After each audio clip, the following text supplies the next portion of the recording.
আচ্ছা বন্ধু, আপনি কি কখনো নিজেকে নিজেরই সাথে কথা বলতে ধরেছেন? চাবিটা কোথায় রাখলাম? না না, এটা এভাবে করলে বেটার হবে। চলো ফোকাস করো, তুমি পারবে। আর তখন হঠাৎ মাথায় আসে, আমি কি ধীরে ধীরে পাগল হয়ে যাচ্ছি নাকি? কারণ বাইরে থেকে দেখলে একা একজন মানুষ নিজেই নিজের সাথে কথা বলছে।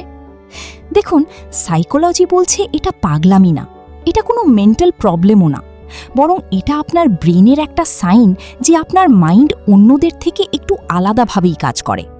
তো চলুন আজ এটাই জানি যে কেন আপনি নিজে নিজে কথা বলেন, আর এর পেছনের পাওয়ারফুল সাইকোলজিক্যাল কারণ কি। So let's begin. You give structure to your thoughts. একটা সিম্পল সিচুয়েশনকে কল্পনা করুন। আপনি একা বসে আছেন, মাথায় অনেক চিন্তা, এটা করব ওটা করব, না না এটা বেটার হবে, সবকিছু মিক্সড হয়ে যাচ্ছে। আর তখন আপনি হঠাৎ বলেন, ঠিক আছে, আগে এটা করব তারপর ওটা। ব্যাস, সব ক্লিয়ার। অ্যাকচুয়ালি যখন আপনি কথা বলেন তখন মস্তিষ্কে ঘুরতে থাকা থটগুলি রিয়েল হয়ে যায়। নিজেরই মুখ দিয়ে শোনা কথাগুলিকে আপনার ব্রেন খুব ভালোভাবে অ্যানালাইজ করতে পারে। ফর এক্সাম্পল, এক্সামের আগে আপনি নিজেই নিজেকে এক্সপ্লেন করছেন যে এই নোটটা বা এই চ্যাপ্টারটা এইভাবে কাজ করে। দেখুন, এটা কোনো র্যান্ডম ব্যাপার নয়, বরং এইভাবেই আপনি নিজের ব্রেনকে অর্গানাইজ করেন। You boost focus and speed. একটা বাস্তব উদাহরণ দিই। ধরুন আপনি নিজের ফোনটিকে খুঁজছেন, চারিদিক তাকাচ্ছেন, পাচ্ছেন না। হঠাৎ আপনি বললেন, ফোন কোথায় রাখলাম কোথায় রাখলাম, আর সাডেনলি আপনার চোখ ঠিক জায়গায় চলে গেল। দেখুন, এটা কোনো কোইন্সিডেন্স নয়।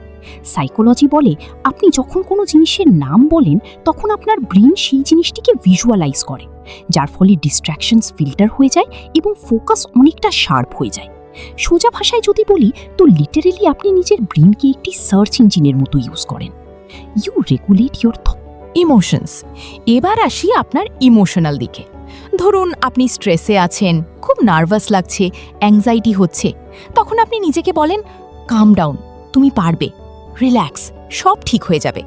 দেখুন বন্ধু, এটা শুধুই যে মোটিভেশন তা নয়, এটা একটা সায়েন্টিফিক্যালি প্রুভেন টেকনিক যার নাম হলো সেলফ টক।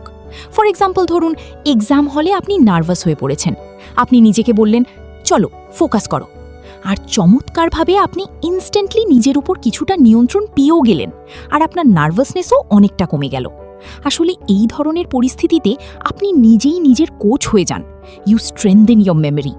একটা ইন্টারেস্টিং জিনিস বলি, আপনি যখন কিছু জোরে জোরে পড়ে বলেন তখন সেটা বেশি মনে থাকে। এমনটা কেন? কারণ আপনার ব্রেন সেটাকে ইম্পর্টেন্ট হিসেবে মার্ক করে।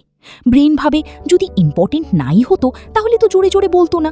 যখন আপনি সাইলেন্টলি কোনো কিছু পড়েন তখন সেটা ইজিলি ভুলে যান, কিন্তু যখন আপনি জোরে জোরে পড়েন সেটা অনেক দিন মনে থাকে। মানে আপনি ব্রেনের সেভ বাটনকে প্রেস করতে শিখে গেছেন। Big realisation. তো নেক্সট টাইম যদি আপনি নিজেকে নিজেরই সাথে কথা বলতে দেখেন তাহলে নিজেকে জাজ করবেন না, ভাববেন না আপনি উইয়ার্ড, বরং বুঝবেন আপনার ব্রেন ফাস্ট কাজ করে, আপনার মাইন্ড গভীরভাবে চিন্তা করে।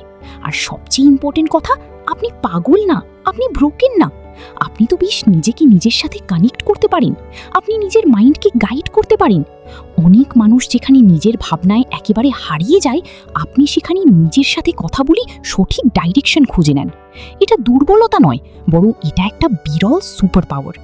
আচ্ছা বন্ধু, আপনি কি নিজের সাথে কথা বলেন? কমেন্ট বক্সে আমাকে অবশ্যই জানাবেন। দেখি আমাদের মতো কজন মানুষ আছে। আপনাদের সঙ্গে আবার দেখা হবে নেক্সট ভিডিওতে।